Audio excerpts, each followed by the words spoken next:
So take an example, say I'm having three variables, a as 10, b 2, c I say it is a by b, I'll say d, printing d, sorry c, result is c. That's a normal case. So let me do some exceptions here for error. So first and foremost thing, the error which I get, it's a division, zero division error. So let me copy this name of the error, zero division error. Okay, what else I can get as an error? Type error. Obviously the numeric variable cannot be divided with corrected values. That's it. Okay. Third error or exception I'll get, which is name. The variable which is not available in memory, you are trying to access the variable. Okay, let me put this error also. So how to handle it? So for handling this sort of errors, the basic structure of the error handling is try. Then we have except.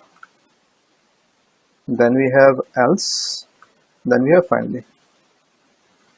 4 blocks are there for handling your error, and we have to use it very wisely. So first and foremost, a try block will use for the code that can generate error. We have to place the code where I am expecting the error can come at runtime. Let me copy this code and paste it here. Okay. So now if this code generate an error, so I go in the except. So I'll say some error in code. I'm not putting any specific message because I'm not segregating the exception correctly. So let it be. This block will execute when try block find some error, the except block get executed. Okay, then if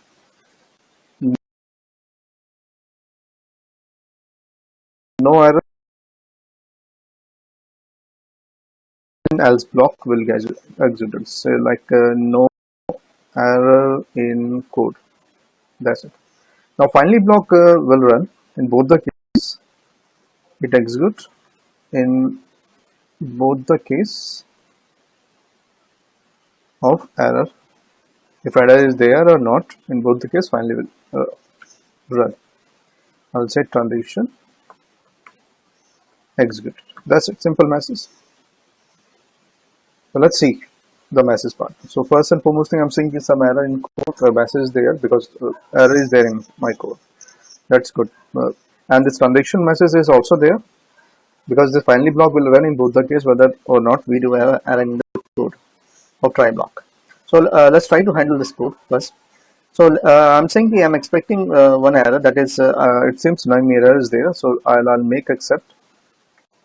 I can have multiple excepts. If name error came, show this message, say variable name not available in memory. Please check. That's it. So if name error is there, you'll be getting the specific message. If something else is there, say if I say division by 0 is error, so this the except block will not be able to handle the issue. It pass on the except block. So again we have to precise the specific except block to handle respective errors.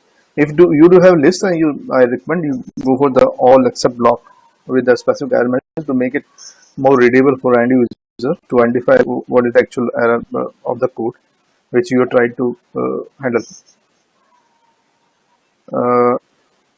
Divide by 0